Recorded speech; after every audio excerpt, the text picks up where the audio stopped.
Welcome to the Extra Pass podcast presented by Melbourne United. I'm your host, Ben Hopkins, joined as always by my co-host, Adam Ballinger. Balls, how are you? Good, Ben Hopkins. How are you? I'm well. God, you got the full name. Yeah, well, you said your full name, so. And I guess I said your full name. Yeah. Another busy week at United. They're all busy during the season. They are all busy, especially a Sunday game going straight into work this morning. Long days. We've already talked about that, though. They're you use steps on your watch. I'm not a big steps guy, but this watch takes them. I don't trust it that much, but it was like 26,000 by the time we were done with the game. Real humble brag from you. It's a lot of steps. 26,000. That's a lot of steps. We're reporting. People want to know this inside stuff. You are a legitimate journalist. Yeah. But it was a big game on Sunday, the grassroots game, especially for yourself, sort of wrangling kids and doing your normal activities. What was the game like, I guess, off the court for you? Yeah, well, it is a big deal. Nicola, who's my director, does a lot of behind-the-scenes stuff to get everyone there, and it's cool to see everyone wearing their jerseys. And since I'm out in clubs and in schools all the time, you end up seeing a lot of the same kids and high-fiving them during the game, and it's pretty cool to actually, my third year in to know a lot of the kids around. But yeah, they're excited, man. They're ready to go start to finish. And even after the game during the signing, the line goes halfway around the arena. And you think of the people at the back are like, you know how long you have to wait, but they don't care. They're just standing there waiting to passionate United. Yeah, they just want some autographs. They don't even know who's up front because you can't see them, but they don't care. I thought it was so awesome as someone who played junior basketball in Victoria. It was so cool to see so many people, and we've done this obviously last year as well, but to see so many people come in all their local jerseys and really represent, and just it shows the growth of basketball. Like I remember when I was a kid, you'd go to the odd Tigers games, but there were obviously a few lean years, and now to see where basketball is in Victoria, it's just awesome. Yeah, and to have a round just kind of focusing on that is neat. And we got another one, round 19 against the Breakers. It's exciting. Hopefully another sellout. Yeah, I mean, I just think we can go straight through with sellouts. The only thing I don't like about a sellout is there's no place for me to sit in the second half to watch the game. So you got to stand. I'm tired of standing. I told you 26,000 steps. You can't expect me to stand the whole game. But no, it is exciting. Back-to-back sellouts to open the season for the first time in United's history. I guess it just shows, one, people are excited to see this team on the court, and two, I don't really have a two. People are just excited to see this team on the court. Yeah, and there's a buzz. There's an excitement in the arena from when we get there, even early morning until everybody leaves. Everyone's happy and excited to be there. Yeah, I want to talk a bit about sort of grassroots. It was the grassroots game. Grassroots basketball a bit different in America for you, Balls. Obviously, in Victoria at least, you sort of glom onto a junior club and you play your junior basketball there. You might shift around a little bit, but you were telling me earlier off mic that it's a bit different in the States. It is, yeah, much different. And it's probably changed some now since I was there. But yeah, even playing out here all through my time in the NBL, I really didn't understand what domestic basketball was or representative basketball was, because it was just so foreign to me the way we've done it. So you just grow up and you just join a team, and it's the same idea. You want to get kids enjoying basketball when they're young, and if they want to take that further, it's up to them. But it was just YMCA basketball, co-ed, and you're just playing with the same kids you're in your elementary school. And, I mean, my dad coached, it was just you show up, we practice once a week, had to be Saturdays. No one does anything on Sundays in the Midwestern Bible Belt. That's for church. Yeah, of course. That's the Lord's Day. Yeah, that's when you go to church.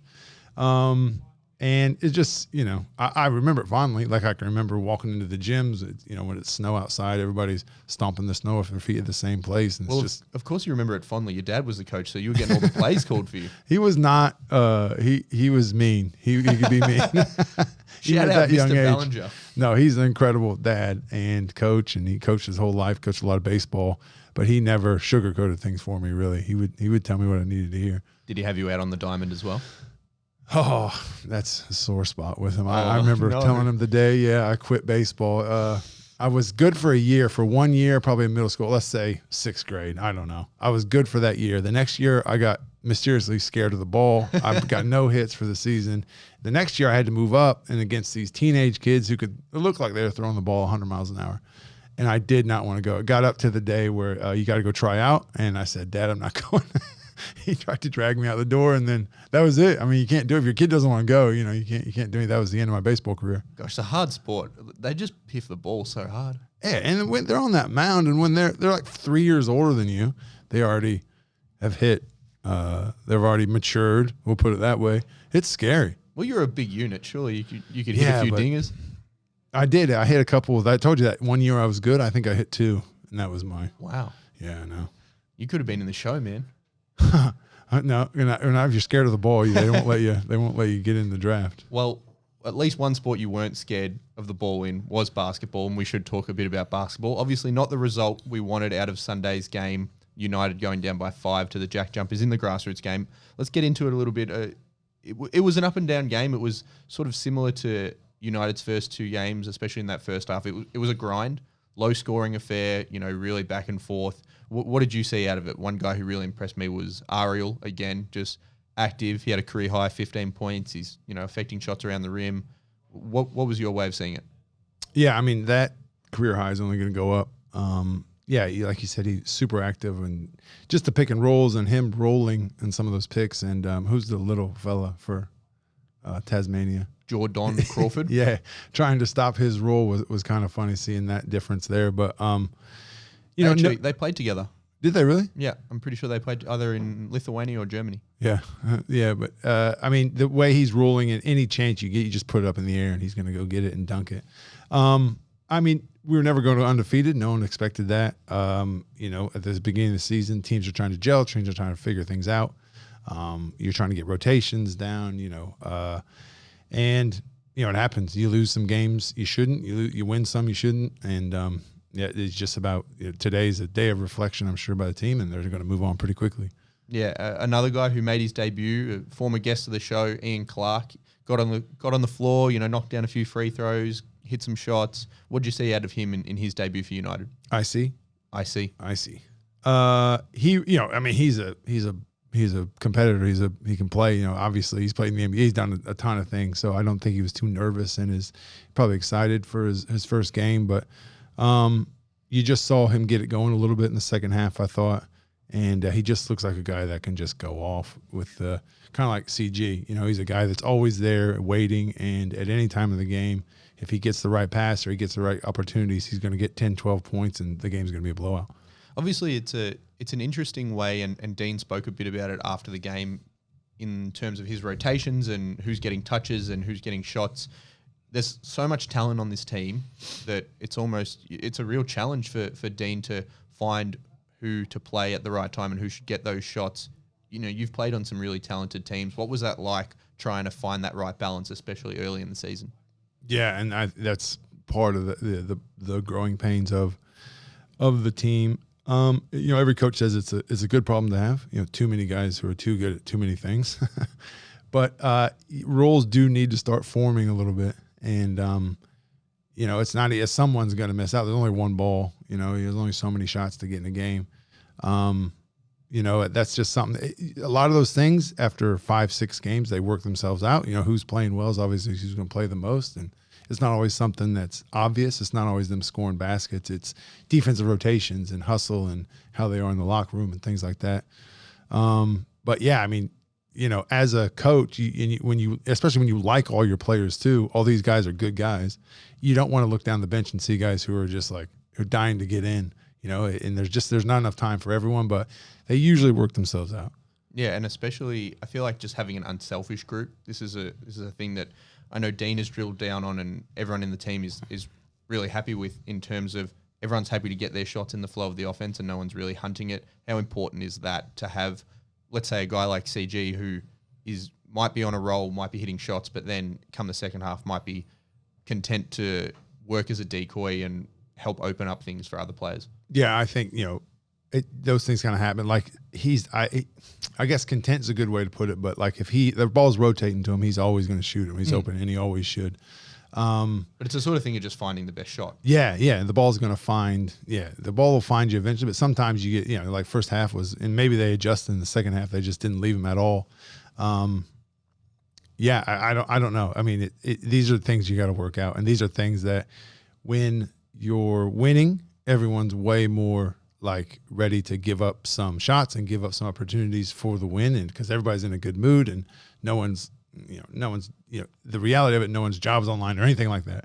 But when you start losing, that's when even good guys turn into well, I've got to get mine. I've got to get something here out of this, because if the things start going bad, that's when the camaraderie and everything starts to go too. But I mean, we're a long way from anything like that. Yeah, I don't think that's going to happen. I know you were obviously a guy who was just like, I got to get mine all the time. Yeah, all the time. Even when we were doing well, I was just 10-game winning streak, give me the ball. Yeah, if we won by 20 and I only got like 12 points, I was just in such a bad mood. Why did I only get 20 mid-post catches? Yeah, I know. Like, come on, guys. Well, we're going to go into a quick break and then get into Eyes on the Ball. Want to stay up to date with everything happening at Melbourne United? Download the Melbourne United app today. Filled with videos, audio and articles about your favourite team. It's the one-stop shop for everything Melbourne United. Download the Melbourne United app via the App Store on iOS or the Google Play Store on Android. And we're back on the Extra Pass podcast presented by Melbourne United, and it's time for Eyes on the Ball. Now, I'll do a quick explainer because we sort of just threw to this segment last week, didn't really explain what it was because it just sort of seemed like we just kept talking about the game. Eyes on the Ball is going to be Adam Ballinger, our man Balls, giving his in-depth player's perspective on something that maybe the fans and maybe people looking from the outside may have not noticed from the game. So take it away, Balls. Okay, pressure's on. I feel like I already just talked about the game. Now I got to get more in-depth and more. People want to hear what you have to say. Well, you're a knowledgeable man. We'll see. We'll see how the numbers do on these podcasts. Huge again. Yeah. Hundreds? Into the hundreds? Into the hundreds. Yeah, nice. Triple digits. Well, in the game, I mean, I don't think anyone who saw the game or, anyone thinks it was a game that we should have lost or didn't have in hand. And those are the ones that eat at you. Like, those will keep you up at night. Like I said, no one's going to go through a season and not, teams that win championships have games through the season. They're like, man, we should have won that game. And they're learning points, and it's better to have those early than late. But I think just how quickly on the court things can change. If you were there at the game, you could probably feel it a little bit of just like, oh no, what happened? We were cruising, like we were up 13 in the fourth, right? And we were up 10 with how many? Like probably 4 left. Probably 4 left. So at that point, even I was in the crowd, I was like, we got this. What a great win. And then so it's your fault. Yeah, I mean, I guess I should have. Yeah, I don't know, just put my shirt on inside out or something like that. Yeah, but just how quickly it can go from things are cruising, you feel great.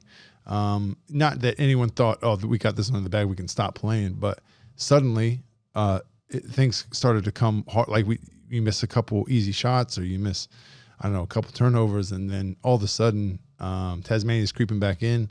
And it's just a weird feeling. Like that's why it's so hard to play 40 minutes. Like that's why coaches are always yelling, at halftime, quarter time, at the end of the game, play the entire game. The game is never over.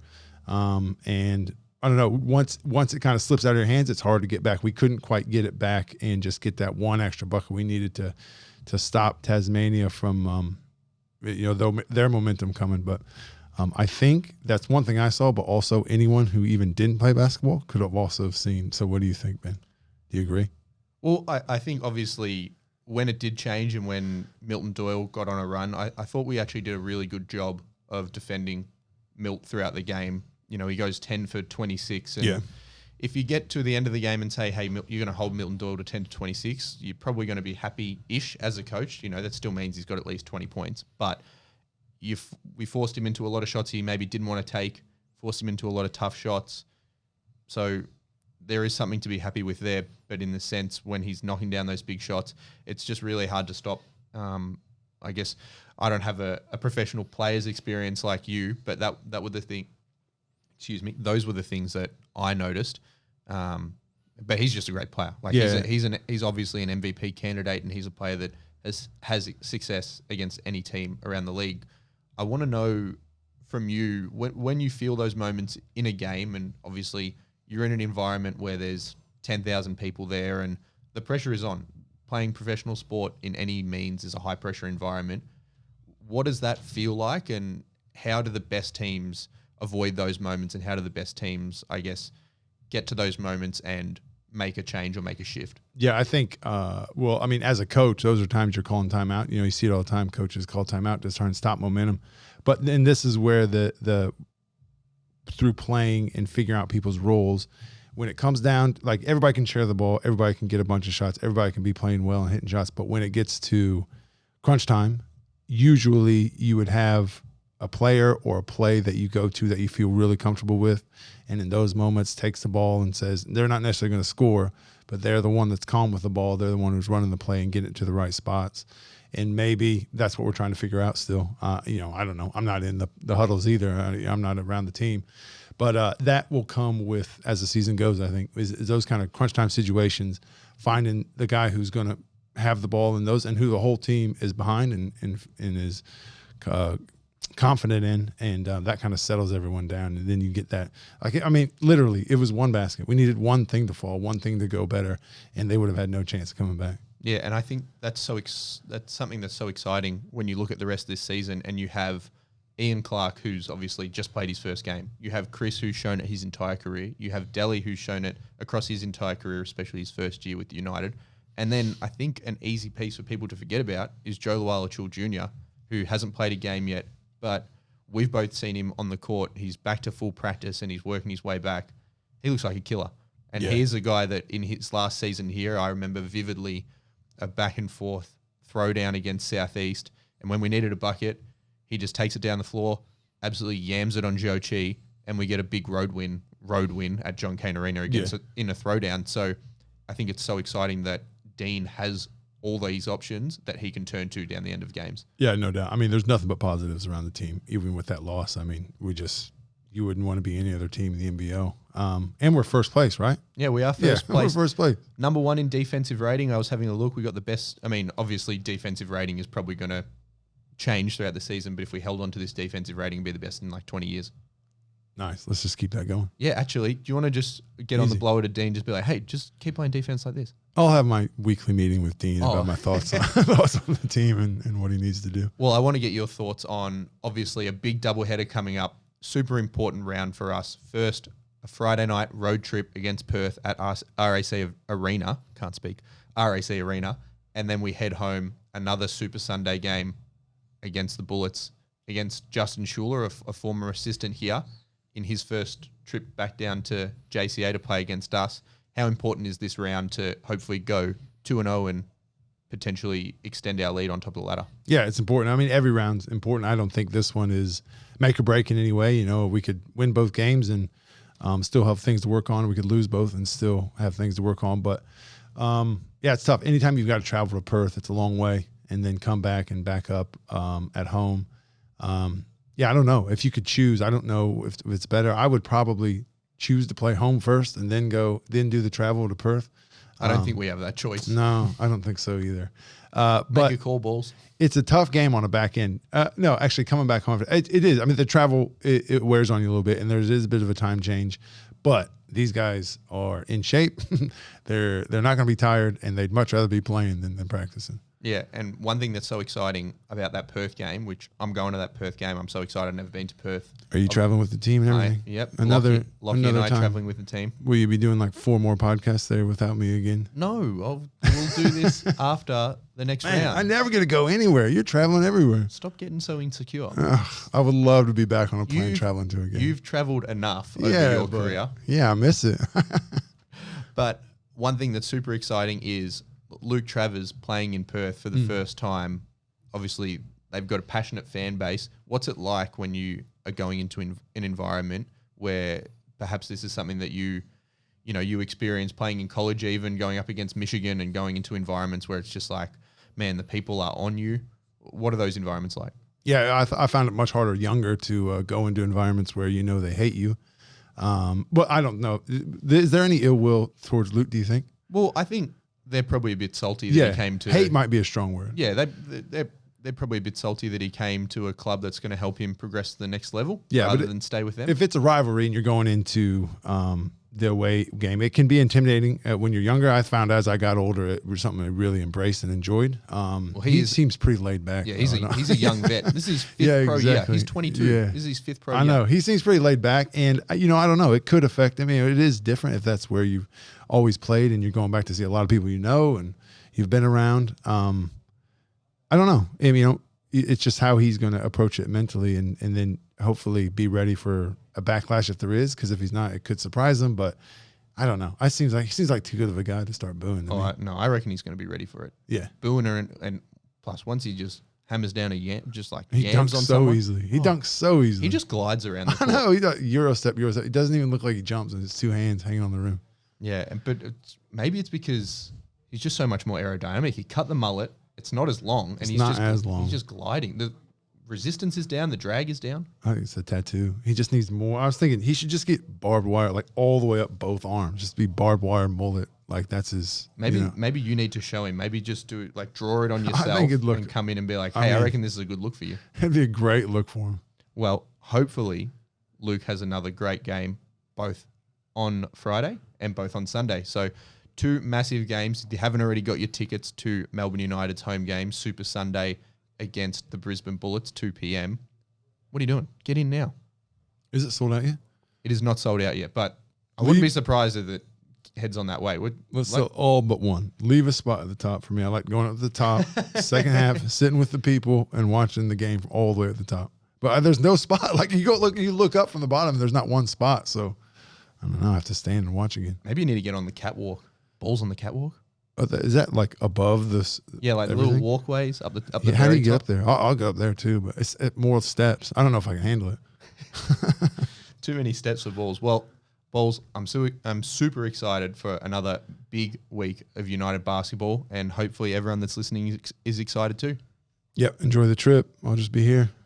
I'll text you. I'll FaceTime you. Yeah, FaceTime me from the hotel room. Yeah, no worries. Well, thanks for listening, everyone, and we'll see you next week for another episode of The Extra Pass.